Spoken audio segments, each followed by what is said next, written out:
I always wrote. I always wrote. I was that kid. I was always reading under the covers with a flashlight. I was always writing. I was writing stories. I was writing letters. Sometimes the letters were pure invention.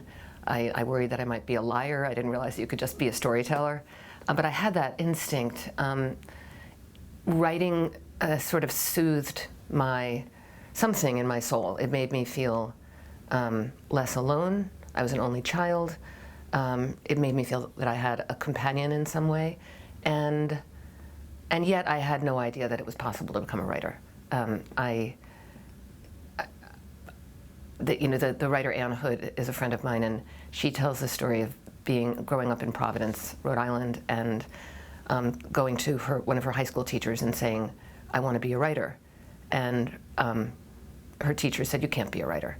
And she waved behind him at this shelf full of books behind him and said, "Well, look at all those people." And he said, "Well, they're all dead." So the whole idea was, not for you. You can't do this. And I didn't go to schools that had a creative bent at all.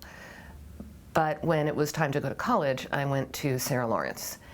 And it was a fluke that I went there. No one from my high school had ever gone there. I got into other schools that were considered, quote unquote, I got into an Ivy League school and I chose Sarah Lawrence.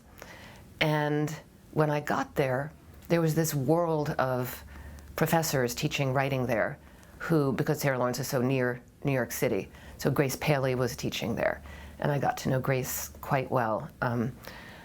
Russell Banks had just left. Doctorow was teaching there. Alan Gurganis was teaching there. It was this storied faculty. And Joan Silber, I could go on.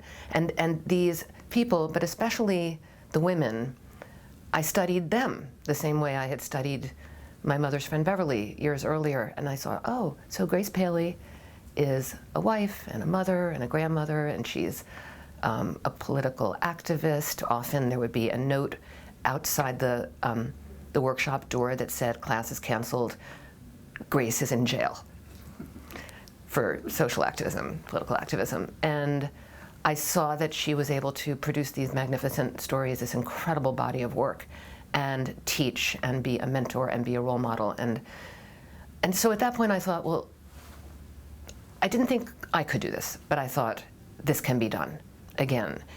And then I actually left college for a few years and was just kind of careening around, pretty lost as a young woman. And a family tragedy in my family, the loss of my dad and the injury of my mother in a car crash, sent me reeling back to school, losing my father, who I adored, taking care of my mother, realizing that life can change in a heartbeat, having a story to tell, even though I wasn't remotely ready to tell this story. But it felt to me that I had a fire inside of me that gave my writing a direction. And I went back to Sarah Lawrence. I finished my senior year. Grace Paley pointed to the door of the graduate writing program and said, "Go there." I don't even think I applied. I just go there. They'll know what to do with you. And I went there, and I wrote my first novel while I was in the MFA program at Sarah Lawrence.